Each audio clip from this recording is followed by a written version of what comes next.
वाखल लौसिंग YouTube channel बु यंगबिरिबा अमदी ताबिरिबा ख्वाई पुनमपु अहानबा मक्तदा वाखल लौसिंग YouTube channel की माइकैदगी तरामना ओक्चबगा लोइनना इकोकनोना इकाइखुमनबसु उच्चरी येरुमगा nganu marumga karambana hena hakchangna kanabage mipum khudimagna yerum amadi nganu marum chanari khara amana nganu marumna pamna chanari aduga khara amana yerumna hena pamna chanari aikhoigi lamdam sidadi yerumgumna nganu marum marang kaina phangbo watpana nganu marum chabagi changsu nemli nganu marumga येरुमगा खेनाबा कया अमा लई खेनाबा खरदंग मयांगी मफमदा पाउदमजरी nganu marum natraga yerum hek yengbada yamna laina khangdokpa ngami nganu marumna yerumdagi hena thaba heli makusu yerumdagi hena thai kaibagi chang hanthai amadi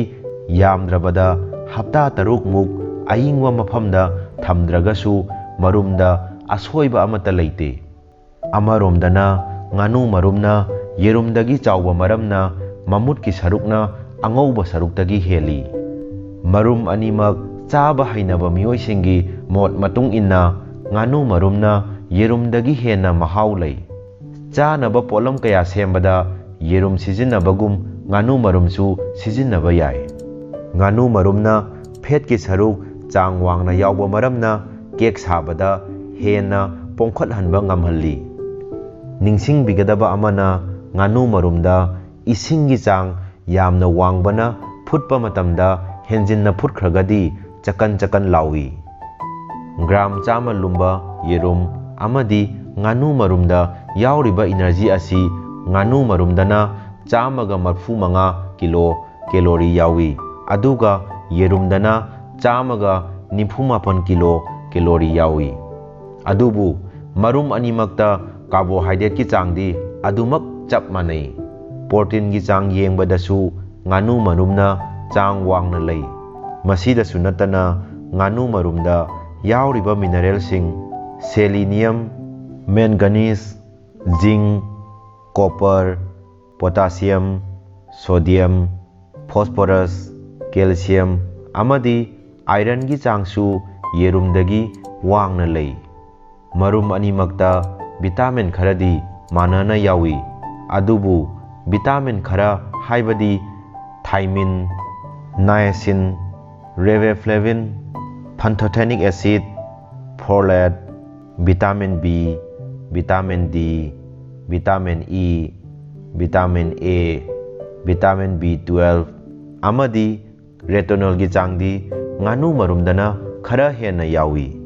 nganu marumda yauriba vitamin D asi yerumdagi saruk taruk hena yawi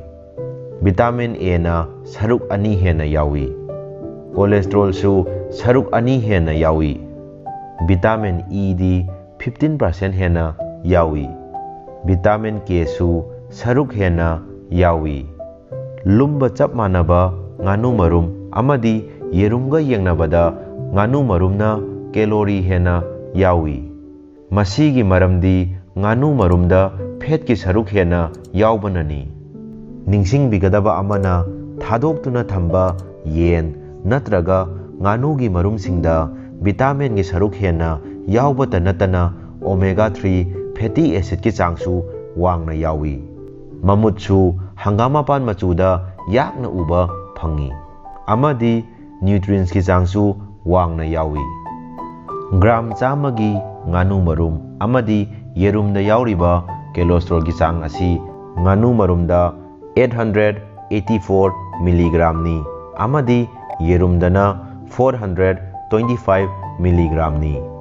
maram asina thamoi gi laina naba singna nganu marum chabada athingba pi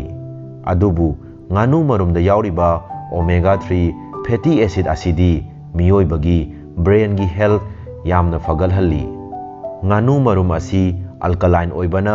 charaba matungda hakchangda alkaline oihanduna cancer thokhanba cell na hariba alkaline medium da hingba ngamdabanina cancer naba miyoi singdi nganu marum chabasi yamna fai ꯌꯦꯔꯨꯝꯁꯤ acidic ꯑꯣꯏꯕ ꯃꯔꯝꯅ ꯆꯥꯕ ꯃꯇꯝꯗ ꯍꯛꯆꯥꯡꯗ acidic ꯑꯣꯏꯍꯜꯂꯤ꯫ ꯉꯥꯅꯨ ꯃꯔꯨꯝ ꯑꯃꯗ ꯃꯤꯑꯣꯏꯕꯅ ꯅꯣꯡꯃꯗ ꯆꯪꯗꯕ ꯌꯥꯗ꯭ꯔꯕ ꯀꯣꯂꯦꯁꯇꯦꯔꯣꯜ ꯐꯪꯕ ꯉꯝꯍꯜꯂꯤ꯫ ꯒ꯭ꯔꯥꯝ 100 ꯂꯨꯝꯕ ꯃꯔꯨꯝꯗ ꯌꯥꯎꯔꯤꯕ ꯁꯦꯆꯨꯔꯦꯇꯦꯗ ꯐꯦꯠ ꯑꯁꯤ ꯉꯥꯅꯨ ꯃꯔꯨꯝꯗꯅ 3.65 ꯒ꯭ꯔꯥꯝꯅꯤ, ꯑꯗꯨꯒ ꯌꯦꯔꯨꯝꯗꯅ 3.1 ꯒ꯭ꯔꯥꯝꯅꯤ꯫ ꯌꯦꯔꯨꯝꯒ ꯌꯦꯡꯅꯕꯗ ꯃꯣꯅꯣꯁꯦꯆꯨꯔꯦꯇꯦꯗ ꯐꯦꯠ ꯑꯁꯤ ꯉꯥꯅꯨ ꯃꯔꯨꯝꯗ ꯆꯥꯗ 50 ꯍꯦꯟꯅ ꯌꯥꯎꯏ꯫ ꯑꯦꯃꯥꯏꯅꯣ ꯑꯦꯁꯤꯗꯀꯤ ꯆꯥꯡꯁꯨ ꯉꯥꯅꯨ ꯃꯔꯨꯝꯗ ꯈꯔ ꯍꯦꯟꯅ ꯌꯥꯎꯏ꯫ ꯑꯩꯈꯣꯏꯒꯤ ꯂꯝꯗꯝꯁꯤꯗꯗꯤ ꯌꯦꯔꯨꯝꯒꯨꯝꯅ ꯉꯥꯅꯨ ꯃꯔꯨꯝ ꯃꯔꯥꯡ ꯀꯥꯏꯅ ꯐꯪꯕ ꯋꯥꯠꯂꯤ꯫ ꯉꯥꯅꯨ ꯂꯣꯏꯕ ꯃꯇꯝꯗ ꯌꯦꯟꯒꯨꯝꯅ ꯁꯦꯕꯥ ꯀꯥ ꯍꯦꯟꯅ ꯆꯪꯗꯦ꯫ ꯉꯥꯅꯨꯁꯨ ꯁꯦꯟꯗꯥꯟ ꯂꯝꯕꯤ ꯑꯃ ꯑꯣꯏꯅ ꯂꯣꯏꯗꯨꯅ ꯃꯔꯨꯝ ꯄꯨꯊꯣꯛꯇꯨꯅ ꯀꯥꯟꯅꯕ ꯀꯌꯥ ꯑꯁꯤ ꯂꯧꯃꯤꯟꯅꯁꯤ꯫ ꯀꯔꯤꯒꯨꯝꯕ ꯉꯁꯤꯒꯤ ꯚꯤꯗꯤꯑꯣ ꯑꯁꯤꯅ ꯑꯍꯥꯟꯕ ꯑꯣꯏꯅ ꯌꯦꯡꯕꯤꯕ ꯑꯣꯏꯔꯕꯗꯤ ꯋꯥꯈꯜ ꯂꯧꯁꯤꯡ ꯌꯨꯇ꯭ꯌꯨꯕ ꯆꯦꯅꯦꯜ ꯑꯁꯤꯕꯨ ꯁꯕꯁꯀ꯭ꯔꯥꯏꯕ ꯇꯧꯕꯤꯌꯨ, ꯂꯣꯏꯅꯅ ꯉꯁꯤꯒꯤ ꯚꯤꯗꯤꯑꯣ ꯑꯁꯤꯗ ꯀꯥꯟꯅꯕ, ꯂꯧꯁꯤꯟꯕ ꯌꯥꯕ, ꯋꯥꯈꯜ ꯂꯧꯁꯤꯡ ꯐꯪꯕ ꯉꯝꯂꯕꯗꯤ ꯚꯤꯗꯤꯑꯣ ꯑꯁꯤꯕꯨ ꯁꯣꯝꯒꯤ ꯏꯃꯨꯡ ꯃꯅꯨꯡ ꯑꯃꯗꯤ ꯃꯔꯨꯞ ꯃꯄꯥꯡꯁꯤꯡꯗ ꯁꯦꯌꯔ ꯇꯧꯕꯤꯗꯨꯅ ꯋꯥꯈꯜ ꯂꯧꯁꯤꯡ ꯌꯨꯇ꯭ꯌꯨꯕ ꯆꯦꯅꯦꯜ ꯑꯁꯤꯕꯨ ꯁꯄꯣꯔꯠ ꯇꯧꯕꯤꯌꯨ꯫ ꯉꯁꯤꯒꯤꯗꯤ ꯃꯇꯥꯡ ꯁ꯭ꯋꯥꯏꯗ ꯂꯣꯏꯁꯤꯟꯖꯔꯒꯦ꯫